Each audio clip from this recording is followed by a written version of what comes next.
Bueno, pues continuamos este vídeo. Nos habíamos quedado hablando de esos bulos que aumentan dentro del periodismo de tragedia. En concreto estábamos hablando del caso del atentado del Estado Islámico en Barcelona en 2017. Vamos a avanzar.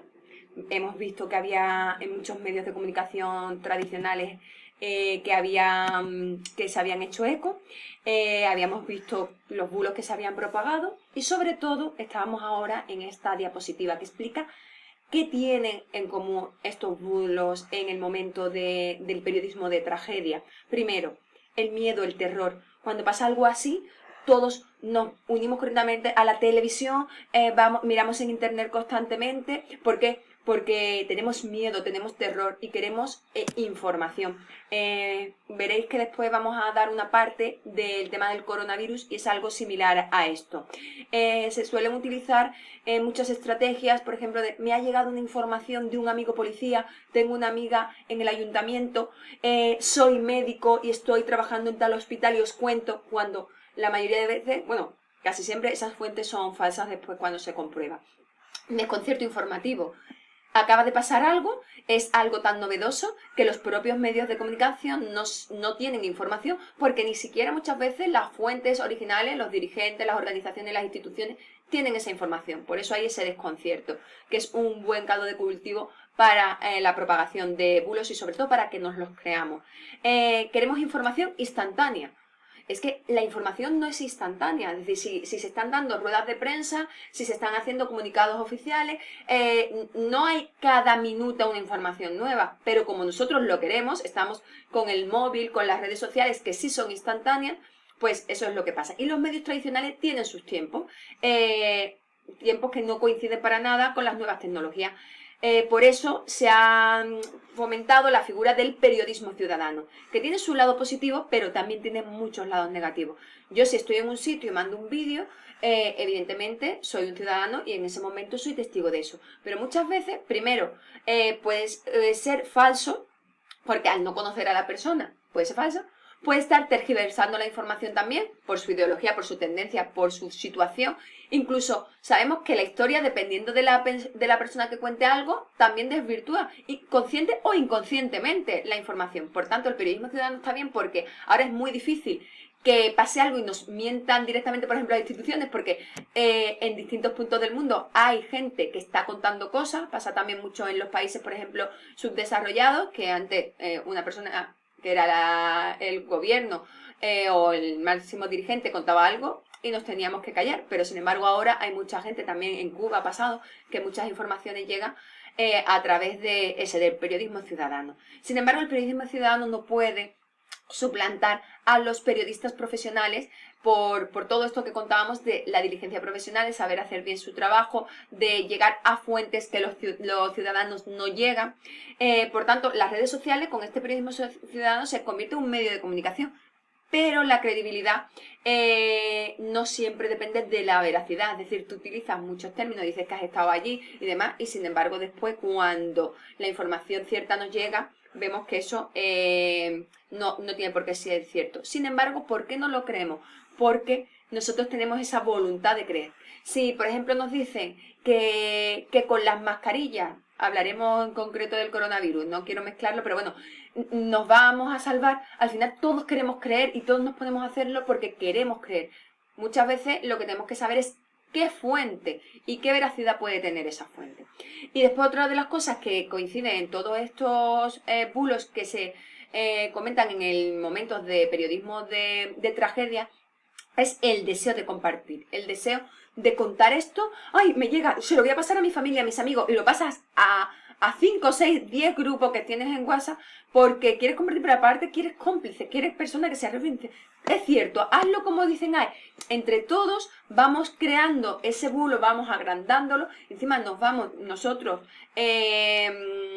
apoyándonos unos en los otros para creerlo y encima algo muy grave es que nos convertimos en cómplices de estos bulos, en cómplices de esos intereses económicos, políticos, ideológicos y muchas veces que son peligrosos porque los bulos, como ya decíamos, no son inocentes.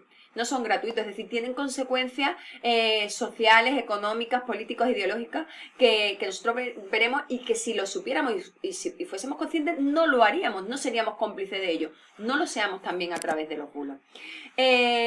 Lo que hablábamos, la diferencia entre la información dada por profesionales y la dada por no profesionales. ¿Cuál es el papel de los profesionales en este caso, en ser altavoces de los hechos noticiosos? ¿Cuál es la responsabilidad de un periodista? ¿Dónde queda esa función social de los medios de comunicación que recoge la Constitución española y sobre todo de ese derecho fundamental de los ciudadanos de recibir información a través de los medios de comunicación que sea veraz? Pues, ¿qué dicen los periodistas de todo esto que está pasando? Si está habiendo descrédito, si no se creen a los periodistas, si cree que es lo mismo un periodista que una persona anónima contando una noticia y nos lo creemos igual en la misma balanza. Si los españoles estamos dejando de creer en los periodistas, pues ¿qué dicen ellos? Lo primero, que la inmediatez, la primicia está primando por encima de la contrastación, de la veracidad, del buen trabajo periodístico. Ellos son los primeros que lo denuncian y que saben que son víctimas de esto. No hay tiempo para contrastar. Volvemos al tema de los tiempos. Si a ti te están diciendo, entra en directo, si el programa desconecta, hacen especiales, todo para contar al segundo la información, para asemejar los medios tradicionales a las redes sociales, esto hace que sea imposible contrastar porque incluso las fuentes no van a ese ritmo. Aunque las fuentes no hablen, hay que dar la noticia. También se quejan de eso los periodistas. Muchas veces sabemos una información, tenemos que contrastarla, esa fuente, la fuente que puede contrastar la información, no quiere contrastarla o en ese momento o no la va a contrastar. No obstante, se obliga a dar esa información porque ya está en la sociedad, porque ya ha llegado a través de las redes sociales. Creo que muchas veces habría que plantarse. ¿Cuál es el problema? Que el plantarse supone que el medio de comunicación no lo dé, otros lo estén dando y volvemos a lo mismo. Ahí está, menos seguimientos, menos likes, menos clips, menos anunciantes, menos dinero. De nuevo el trasfondo económico. Dan datos que te mandan desde la redacción. También se quejan mucho los periodistas, sobre todo los de televisión, del hecho de que ellos están en un sitio contando en directo, porque es que es lo que se lleva, tienen que estar en directo en el momento, pero te van dando datos desde la redacción que tú no puedes contrastar. Eso hace que muchas veces des datos que tú no sabes si son ciertos y los tienes que dar. De eso también se quejan los periodistas. Y si no los das tú, porque tú dices, mira, me estás contando esto, pero es que yo lo he contrastado aquí y eso no es cierto, lo dan las personas que están en el plató. Que son, muchas veces, no son los periodistas, también pueden ser los colaboradores, los contertulios, personas que no tienen formación periodística, que sí dan esas informaciones, que son rumores, no informaciones, y las introducen como bulos. Rellenar minutos y minutos, programas especiales. Lo hablamos en el caso Julen, lo hemos hablado, pasó también en el atentado de Barcelona. Cuando una información se quiere alargar en el tiempo, la gente demanda información, queremos dársela, pero esa información no hay, se alarga tanto, se dan tantos minutos que al final se falla, contando cosas que no están contrastadas y que son bulos. Lo falso es más atractivo y da más audiencia. Pues sí, es más atractivo decir que ahora mismo están atrincherados en un restaurante dos terroristas que decir que se había localizado y que la policía los estaba interrogando. Es mucho más atractivo. La gente se va a unir más porque si ya están detenidos baja la necesidad de información. Pero si están en la calle, si me los puedo encontrar yo, si puede fallecer un familiar, un amigo mío, un conocido, eso da más minutos, da más audiencia porque es más atractivo.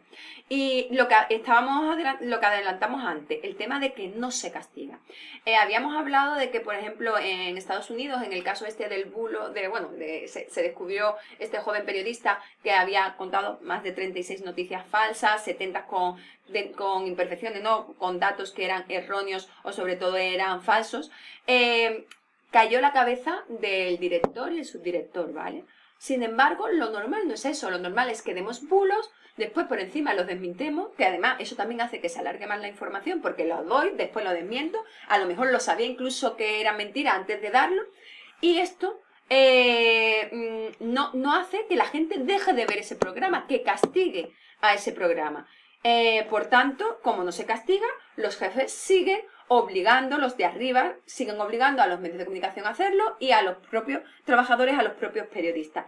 Si la audiencia, nosotros mismos castigásemos a los medios de comunicación que nos han mentido, que transmiten esos bulos, apagábamos el televisión o dejáramos de comprar ese periódico o escuchar esa radio, supuestamente eso repercutiría negativamente porque menos anunciantes tendrían, menos beneficio económico y a lo mejor ahí podríamos solucionarlo. Eso no quiere decir que el espectador sea el responsable, evidentemente el responsable es quien lo da, pero es una herramienta que podemos utilizar. Volvemos al tema de ¿por qué pasa todo esto? Y una de las cosas importantes destacar es la precariedad que existe en los medios de comunicación. Es decir, ¿por qué la gente no se niega? Si yo sé que algo es falso, ¿por qué lo tengo que dar? Pues ¿por qué? Pues porque, por desgracia, en los medios de comunicación hay una gran precariedad, sobre todo en los escalones inferiores, que son esos que ponen su cara, esos que escriben la noticia que os llega. Tanta precariedad hay que muchas veces la gente pues calla, hay autocensura y muchas veces pues censura propia de los medios y directamente lo acepta. Gente muy a pesar y otra gente que no, que dice, bueno, pues así tengo yo más seguidores, así mis jefes están más contentos y así yo sigo para adelante. La inmediatez, si lo hemos hablado, la tiranía de los datos, es decir, si un programa no tiene audiencia y no tiene anunciante, dura poco en la parrilla, por tanto, esa tiranía de la audiencia hace que sea necesario que sea muy visto y se entran en tretas de este tipo. Y lo que ha entrado también he explicado antes, pero que es interesante, es lo doy, los desmiento. Eso es muy triste. Primero, porque lo doy, bueno, y si es falso ya lo desmentiré, no pasa nada. O lo doy sabiendo que es mentira y aún así lo cuento. Simplemente después lo desmiento y he alargado el tiempo que estoy hablando de un tema que supuestamente es de interés. Contra los bulos, periodismo de calidad. Creo que es lo más importante.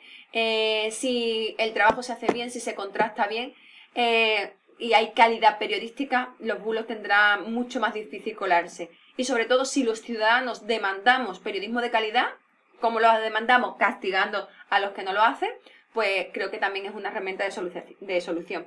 Otra de las cosas, la información de pago frente al gratis. Eso es lo que está pasando. Las redes sociales son gratis, los datos nos llegan fácil y barato. Lo bueno es caro. Es decir, un periodista que contrasta, un periodista que tarda varios días en investigar un tema para no equivocarse. Eso cuesta dinero. Eso está pasando ya en otros países. En Estados Unidos ya muchos periódicos de solvencia son de pago. En España ya también están empezando estos procesos y creo que ahora mismo es la tendencia. Lo bueno se paga. Por tanto, el antídoto contra los bulos también pueden ser individuos proactivos, es decir, que se informen para poder tener pensamiento crítico. No solo que nos bebamos las informaciones que nos llegan, sino que nosotros somos proactivos para buscar, para seleccionar fuentes fiables y sobre todo para que no todo lo que nos llegue consideremos que es información al mismo nivel de calidad. No difundir cazadores de bulos. Son dos cosas. Lo primero es que nos convirtamos en cazadores, es decir, la primera información que nos llega, uy, este medio de comunicación ya me engañó otra vez, o esta página de internet sabemos que es falsa, esto, que detrás no hay periodistas, vayamos cazando bulos. No solo nosotros, sabemos que hay asociaciones que se están dedicando a esto, nos lo contará la compañera del fact-checking, es decir, de las herramientas para evitar estos bulos y no difundirlo, no ser cómplices de todo esto. Para ese periodismo de calidad que habíamos situado, que habíamos contado como posible antídoto contra esos bulos, menos opinión y más datos. Eso es fundamental. Menos colaboradores contando a mí me parece, yo creo, sin ningún tipo de solvencia y sobre todo gente que no es experta. Y datos, esto pasa así, estos son 10, 5,5 son 10. Eso es así. No, yo opino que 10 es mucho, yo opino que... Evidentemente la opinión es parte del periodismo, pero menos opinión y más datos. Y sobre todo, la sociedad. Esa sociedad que castiga los bulos, que no sea gratuito, que tanto que los medios de comunicación, que es fundamental, los transmitan, como nosotros mismos. Si a mí una persona constantemente me manda bulos, pararle y decir, mira, es que esto no está contrastado, no me mandes cosas de este tipo porque lo que me hace es tener mayor miedo o mayor agobio cuando esta información no es cierta, sobre todo en ese periodismo de tragedia. Y nada, Con eso nos quedamos. Si tienen alguna duda, alguna pregunta, estoy a vuestra disposición.